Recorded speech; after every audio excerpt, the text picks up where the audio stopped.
Guys we are back with another new video. दोस्तों आज का वीडियो बहुत ज्यादा आपको पसंद आने वाला है क्योंकि वीडियो ही कुछ खास है। नीम करौली बाबा एक ऐसा नेम जिससे कौन वाकिफ नहीं है।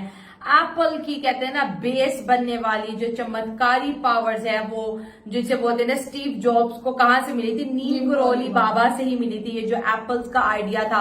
लेकिन इसके अलावा बाबा के क्या चमत्कार है, तो मैं तो बहुत ज्यादा एक्साइटेड हूँ देखने के लिए। और इनके जो इतने ज्यादा लाखों की तादाद में भक्त है उनकी उनकी क्या आस्था है और इनके जो भी कहते हैं दर्शन करता है उसको किस तरह से बाबा इम्पावर करते हैं आज की वीडियो में देखेंगे। बट स्टार्ट करने से पहले हमारी वीडियो को लाइक कर ले, चैनल को सब्सक्राइब कर ले। चलो स्टार्ट द वीडियो। भूत पिशाच निकट नहीं आवे, महावीर जब नाम सुनावे।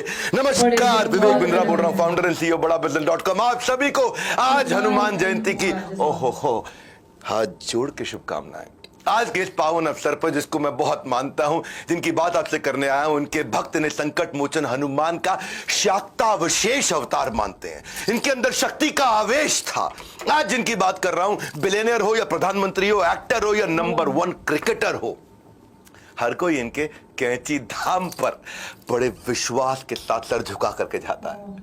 आस्था के इस धाम पर आकर सबने रास्ता पाया है। द वेरी फेमस नीम करौली बाबा जी, आपको आज बहुत बहुत प्रणाम। आपको शक्ति का आवेश जो मिला था प्रभु बजरंग बली का, आपका नाम था लक्ष्मी नारायण शर्मा। नीम करौली बाबा को इस युग का सबसे महान संतों में एक माना जाता है। स्टीव जॉब्स बोले एप्पल कंपनी को सीड आइडिया इनके धाम से मिला था। स्टीव जॉब्स की बात कर रहा हूं, यहां की उनकी जिंदगी बदल गई थी। मार्क जकरबर्ग अमेरिका से आए, फेसबुक को नेक्स्ट लेवल तक कैसे लेके जाया जाए, मोटिवेशन यहीं से मिला।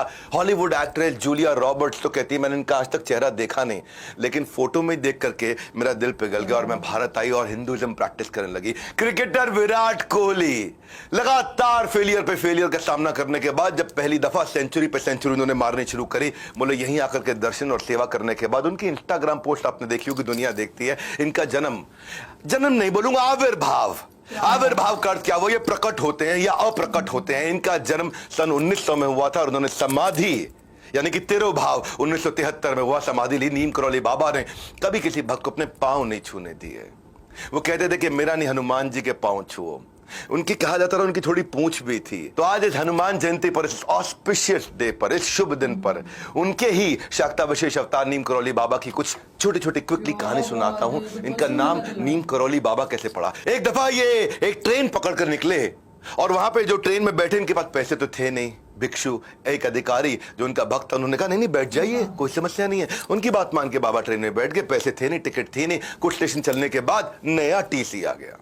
वो तो बेचारा चला गया। नया टीसी आया, वो अटक गया। अरे उतरो, बिना टिकट के बैठ गए हो।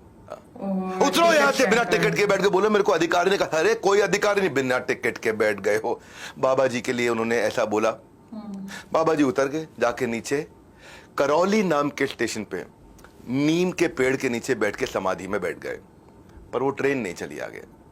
बहुत कोशिश करी, सारे इंजीनियर, चीफ इंजीनियर सब आ गए, सबने अपनी बुद्धि लगा ली, सब कुछ कर लिया, ट्रेन नहीं चली। अटक गई ट्रेन, वही के वही खड़ी के खड़ी रह गई। खूब हरी झंडी दिखाई जाए, हरी झंडी वाला, लेकिन ट्रेन नहीं चली। सारे अधिकारी आ गए, सबने जोर लगा लिया। उसके बाद लोगों ने बोला कि आपने उनके प्रति अपराध किया है। वो बहुत महान संत थे जिनको आपने उतार के नीचे भेज दिया। माना नहीं टीसी। पर जब पब्लिक का प्रेशर बहुत बड़ा, वो टीसी घबरा गया। वो जाकर के उसने फिर पेड़ के नीचे, जो नीम का पेड़ था, करौली स्टेशन पे उनसे माफी मांगी। और जब माफी मांगी, फर्स्ट क्लास कंपार्टमेंट में जैसे ही बिठाया, ट्रेन चल पड़ी। और तब से उनका नाम पड़ गया नीम करौली। आपको पता है आज भी लाखों लोग हर साल कैंची धाम आश्रम में जाकर के कंबल क्यों भेंट करते हैं, क्यों कंबल चढ़ाए जाते हैं? इसके पीछे की कथा सुनिए। नीम करौली बाबा हमेशा कंबल उड़ा रखते थे।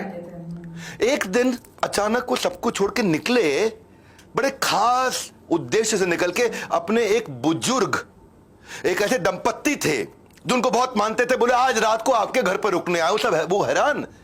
बोले जिनको हम भगवान का स्वरूप मानते हैं वो स्वयं हमारे घर पे आ गए सोने के लिए। गरीब थे बहुत, तो जो भी कुछ खाने का संसाधन था उनको दिया, उनको भोजन लग किया, एक तरह से भोग चढ़ाया उनको।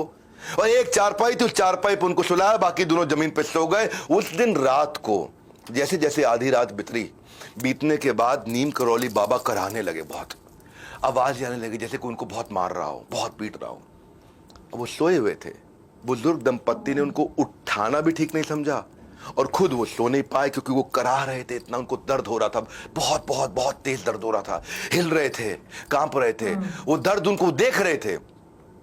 तो जब वो सुबह उठे, उठते ही नीम करौली बाबा ने धीमे से इस कंबल को आराम से लपेटा। आराम से लपेटने के बाद बुजुर्ग दंपत्ति को दे दिया, बोला इसे गंगा में प्रवाहित कर देना, कंबल खोल के मत देखना। ये बड़े हैरान हो गए दोनों, कंबल को प्रवाहित कर दें, खोल के ना देखे। कंबल जैसे ही उठाया, कंबल बहुत भारी, ऐसा लगा जैसे इसमें लोहा भरा पड़ा है, बहुत भारी कंबल। बहरहाल उन्होंने गुरुदेव की आज्ञा, कंबल नहीं खोला, जाकर के प्रवाहित किया। अजीब सा लगा कंबल प्रवाहित करते वक्त। कुछ दिन के बाद उसी दंपत्ति का बेटा बांग्लादेश से वॉर के बाद लौटा, जो कि ब्रिटिश फौज में एक सैनिक था और दूसरे विश्व युद्ध में उस समय बर्मा फ्रंट पर तैनात था ब्रिटिश आर्मी की तरफ से। लड़ाई की स्थिति पूछने पर पता चला कि दुश्मन उस रात को, और ये वही रात थी जिस दिन बाबा नीम करौली उनके घर आए थे, पूरे दुश्मन की फौज ने उसको घेर लिया और सबको घेर लिया। वहां कुछ थोड़े से सैनिक बचे थे और लगातार रात भर गोलियां मारते रहे। सारे सैनिक मर गए, इसको एक भी गोली नहीं लगी। मेरे बोलते बोलते रोंगटे खड़े हो रहे हैं। इसको एक भी गोली नहीं लगी, पूरी रात गोलियां चलती रही, सब मर गए, इसको एक गोली नहीं लगी। दरअसल ये वही रात थी जिस दिन नीम करौली बाबा उस दिन रात को वो सारी गोलियां खाते रहे उस बेटे के। तब जाकर उनको समझ में आया, जब प्रवाहित करी थी और जो लोहे की आवाज अंदर से आ रही थी, उसमें सारी की सारी गोलियां थी जो बेटे को नहीं लगी। बाबा की झोली ने समेट ली सारी की सारी गोली। इसीलिए आज भी कैंची धाम स्थित मंदिर के अंदर बाबा को सारे के सारे भक्त लोग जाकर के बड़े हृदय से कंबल चढ़ाते हैं। और आज जो उस धाम पर कंबल चढ़ाता है बाबा, उसका बल कभी कम नहीं होने देते, उसका बल बढ़ता चला जाता है। बाबा ने कई भविष्यवाणियां करी। बाबा के बारे में वो सिद्ध पुरुष थे कि प्रयागराज में गंगा में डुबकी मारते थे और हिमालय से निकलते थे, हिमालय में जाकर के अप्रकट होते थे, तो फिर इसके बाद हरिद्वार से बाहर निकलते थे और वो जो कह देते थे वो होता था। तो दोस्तों ये थी आज की वीडियो और बहुत दिनों बाद डॉक्टर विवेक बंद्रा की वीडियो देखने को मिली और मुझे बहुत अच्छा लगा क्योंकि बहुत अच्छे जो है स्पीकर हैं और बड़े अच्छे बिजनेस आइडियाज और भारत के अंदर बहुत से लोगों को बिजनेस ऑलरेडी सिखा चुके हैं। नीम करौली बाबा का मतलब तो आज मुझे समझ आ गया कि भाई करौली स्टेशन में नीम के नीचे बैठे थे तो उनका नाम पड़ गया नीम करौली बाबा। और चमत्कारी इतने थे कि हर जगह पर ये 1 सेकंड के अंदर पहुंच जाए। जैसे वो कह रहे एक दरिया से डुबकी लगाते थे तो हिमालयाज में पहुंच जाते थे और इस तरह से इनके इतने चमत्कार थे। लेकिन हर एक इनके चमत्कार पे बात करना तो मतलब मुझे भी अपनी खुशनसीबी फील होगी कि इस तरह से भी जो है चमत्कार दुनिया में हुए हैं जिसको आज की अक्ल कभी मानने को तैयार ही नहीं होगी। लेकिन वो जो बांग्लादेश की वो लड़ाई में वो जो उनको सारी रात उनके जो भक्त थे उनके बेटे को जिस तरह से बचाया और सारी रात वो तकलीफ अपने ऊपर जो है काटते रहे और सुबह वो कंबल के अंदर गोलियां लपेट के, इसका मतलब ये था कि सोए वो उनके घर थे लेकिन मौजूद वो वहां लड़ाई में थे, सब मारे गए। लेकिन उनके जो भक्त थे उनका जो बेटा था वो सही सलामत वापस आ गया। तो वाह क्या बात है। और विराट कोहली की भी बात की कि जब उनका करियर स्टार्ट था वो हर तरह फेल होते जाए, लेकिन जब उन्होंने दर्शन किए और उसके बाद उनकी तरक्की की मतलब कि अनलिमिटेड, मतलब कि किंग बन गए यार, किंग बन गए। और बॉलीवुड हो या फिर हॉलीवुड हो और इसके साथ साथ बड़ी बड़ी सेलिब्रिटीज हो, पब्लिक हो, इनको कंबल चढ़ाया जाता है क्योंकि बाबा जी कंबल ओढ़ते थे। और कंबल जब इनके कहते हैं ना कि मंदिर में चढ़ाया जाता है तो वहां पर जो भी प्रे की जाती है तो वो पूरी हो जाती है। तो ये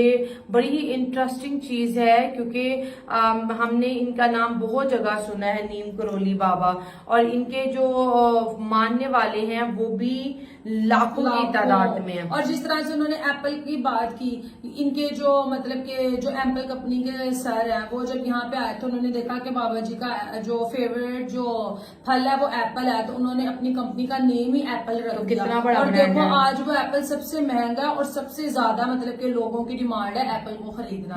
तो ये चीज है मतलब कि उनकी पसंद का उन्होंने उनका जो फेवरेट फ्रूट था उसमें नाम रखा, तो वो देखो आज कितना फेमस है, कितना फेमस। तो भाई चमत्कार है और हर रिलीजन में बहुत ज्यादा चमत्कार हुआ करते हैं। सो दोस्तों ये थी आज वीडियो, आपकी क्या राय कमेंट्स में शेयर करें। मिलता है ये वीडियो में।